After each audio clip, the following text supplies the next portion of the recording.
Na otázku, odkiaľ pochádzajú bloky v našom energetickom systéme, skadiaľ sa berú, je odpoveď veľmi široká. Veľmi často tie bloky vznikajú z rôznych traumatických situácií, zo stresových situácií, a takéto stresové situácie môžu nastávať častokrát už v ranom detstve a veľmi častokrát ešte pred narodením, napríklad keď majú rodičia nejaký stres, alebo to dieťa nechcú napríklad, alebo niečo, to dieťa to nejakým spôsobom prežíva a už tam môžu vznikať bloky. Alebo si môžete predstaviť situáciu, že je malé dievčatko, ktoré má 3 roky, príde domov otec, naštvatý, frustrovaný z práce, prinesie so sebou nejakú negatívnu, deštruktívnu emóciu a to dievčatko proste spraví nejaký zlý pohyb alebo s niečím buchne v nepravý čas a ten otec jej povie: ty taká a taká, nič nevieš. Ani nechcem to vysloviť, že čo jej všetko môže povedať, lebo také veci nie je dobre vysloviť, ale až by sme sa čudovali, koľkokrát práve malému dieťaťu rodič toto dokáže povedať. A keď toto malé 3-ročné dievčatko napríklad si vypočuje: ty nič nevieš, si taká a taká. Pre ňu je jej otec prvý muž v jej živote.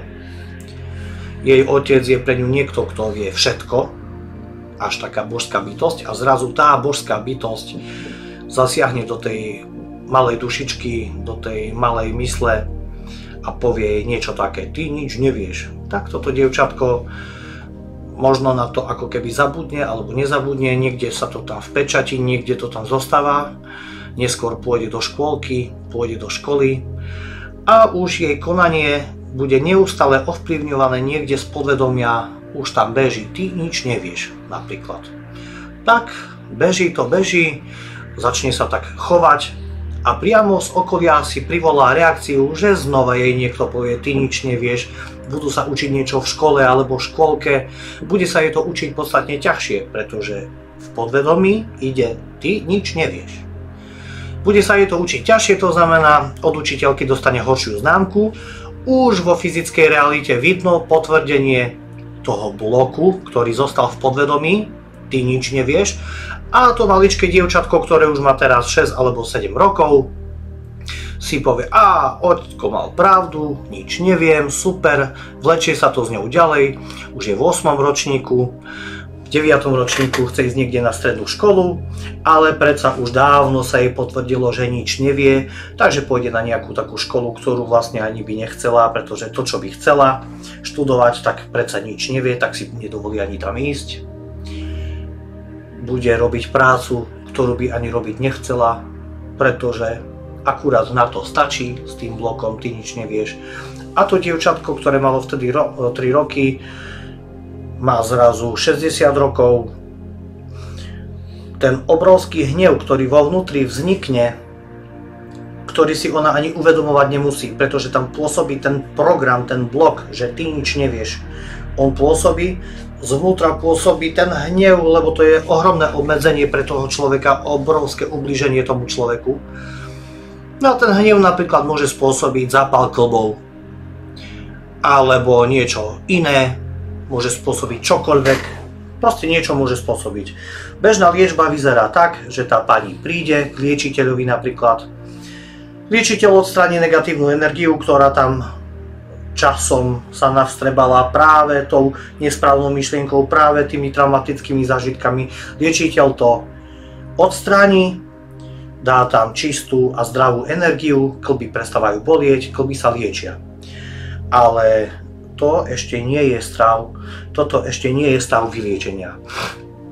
Stav vyliečenia nastáva vtedy, keď sa pokračuje, jasné, klby už nebolia, toto je vybavené, ale stav liečenia nastáva vtedy, keď sa nájde tá hlboká príčina.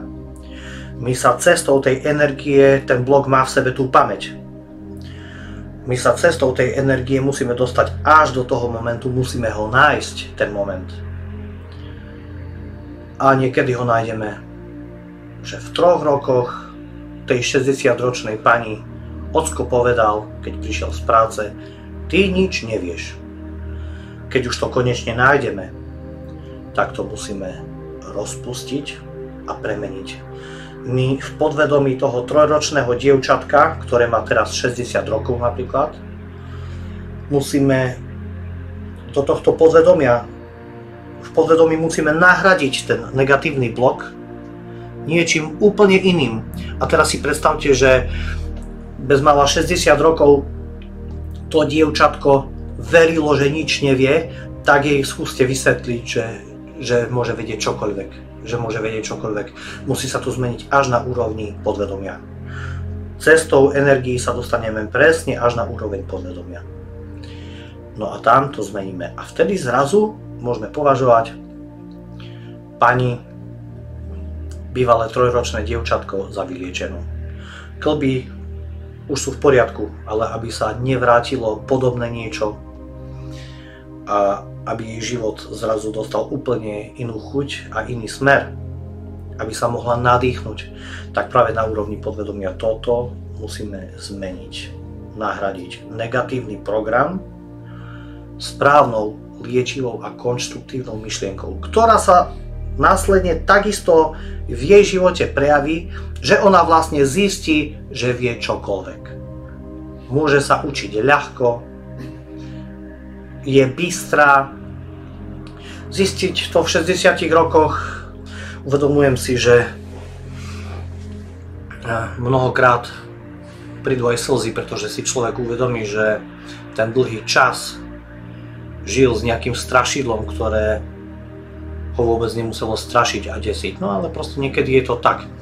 Ale vždycky treba pozerať na ten čas, ktorý nám zostáva a ten čas, ktorý sa môžeme tešiť znovu nadobudnutého zdravia a v tom treba vidieť tú hodnotu, príležitosť a zázrak.